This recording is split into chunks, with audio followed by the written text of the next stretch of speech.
Hi there and welcome back to Ickham Road. After a very long time off due to a lot of things that needed to be done, the model had to stop, and we've only just got round to get it back up and running. So I'm going to give you a tour of what I've been up to over the last few weeks, and obviously a big update on basically what's happened to the whole of the video. So stick around and find out all the different parts of the new layout.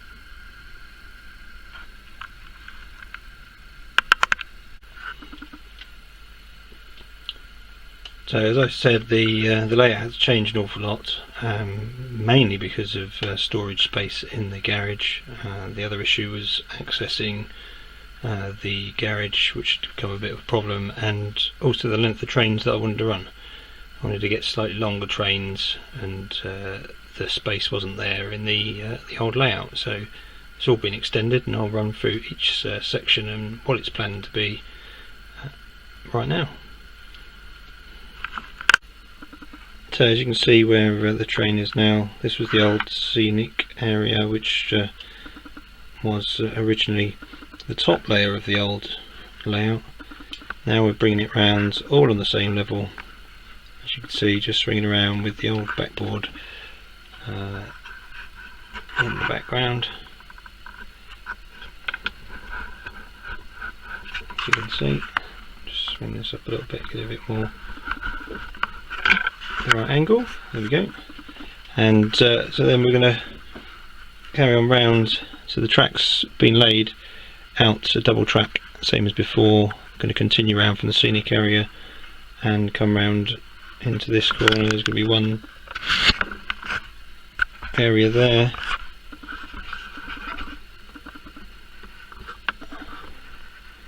coming all the way around, and you'll see the corking's now down on the new part, which I will then need to take the camera off to show you. But this is basically the Fiddle Yard being done. So hold on a second. So as you can see here, this is the Fiddle Yard. The first three tracks on the right hand side has actually been nailed down, ready for track running to see how it works, and then it will be glued as it's ballasted later. The three on the left hand side still need to be done and straightened up, which is what I've been doing today. So we'll just quickly run down through here. You can see that we've been using the track aligner tool, the track setter. This is the straight one, and I've also got a couple of others to use for the corners to try and make them a bit easier. The old layout was quite lots of corners and lots of sort of kinks, so it didn't really run very well, and so this is my plan of actually trying to do it properly. You can see there, not perfectly straight, but that's quite good for me, which I'm quite happy with. But I've been using the spirit level, as you can see there, to line it up. Anyway, as we come down, I'll move down to the other end of the garage and show you the next part of it. So here we are at the other end of the Fiddle Yard. So we've got 6 lanes there. This is one aspect that I didn't have in the old layout, which I wanted to add to actually allow myself to store some trains ready to run, and obviously change the scenery or the trains as it comes along, or as I wanted to, rather than having to lift them off or put them into sidings and so on like that. So I say this will hopefully make it a bit easier. I've got one to the right hand side with the buffers, you can just see there. That's going to be for a couple of diesels or trains to sit in, locos to sit in, to allow me to bring them into the station. Just another aspect of it. Then come here, we'll have the changeover of the points, which should be there, and we'll have another set of those which are already in at the other end to allow us to swap the trains around in the Fiddle Yards to make them an up and down lane. So now looking the other direction, you'll see the next part of the layout. But this is where the layout ended last time, and I was already going across to the other side because I wanted to make things slightly longer, just to get longer trains on. I've extended it along a bit further and now have a lift up, if it will work, lift up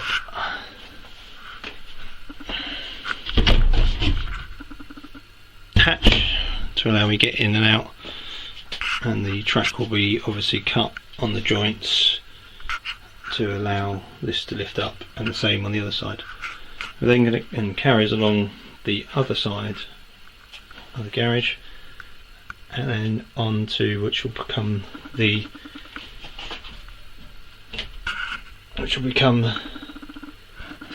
station. So along here we're going to have a very long station. If I put it that way, you can see along there it's probably somewhere in the region of about 4 meters long. This section is for the actual station, so I'm aiming to have at least 4 platforms, maybe 5, possibly 6, depending on how things work. It's 2 foot wide, which will give us enough space. You can see with the trains there already, there's still quite a lot of space to allow them to run through, and hopefully we have some space for some sidings and everything. Just a little bit more storage for the locos, an engine shed or something, which will be quite good. So this comes all the way along here, so this is all going to be obviously the tracks coming out from the tunnel, already with some of the points in position. There we go, it's focusing. So the points in position. Still waiting for a few to be delivered to allow me to finish this bit here off, but there's a rough area there which should run into. Already got 4, 5 lanes coming through. I may even have a lane that comes through without going through the station to allow for faster trains to pass through, but that all depends on the space and the design of the actual station. So the stations will be running along. As you can see, there will be one line at the back which will be for the terminus, so it won't be able to go all the way through. As you can see further back, there's a brick that's sticking out, so that will be the end of that platform, and we'll get some scenic boards on the back of it with an image as well, and some more lighting. It's quite well lit at the start, but I've got some LED lights to go in further down to give it a bit more light underneath the shelves that are above. So, and then this then comes through the tunnel, as you can see there, and comes out through into the scenic area. So this is just a quick update of what it is. As you can see, all the boards have been painted with some primer and some undercoat just to give it that extra cover. The track will be going down on some caulking, same as what I've used before, and it should be 2 tracks going round, possibly a third if I'm able to fit it all in, but that's where I've got to. I hope you're all keeping well and everything like that, and enjoying your modelling. But for me, this is going to be it, and I will leave you to enjoy the rest of your day. Thank you very much for watching, and I'll hopefully be back with you very soon.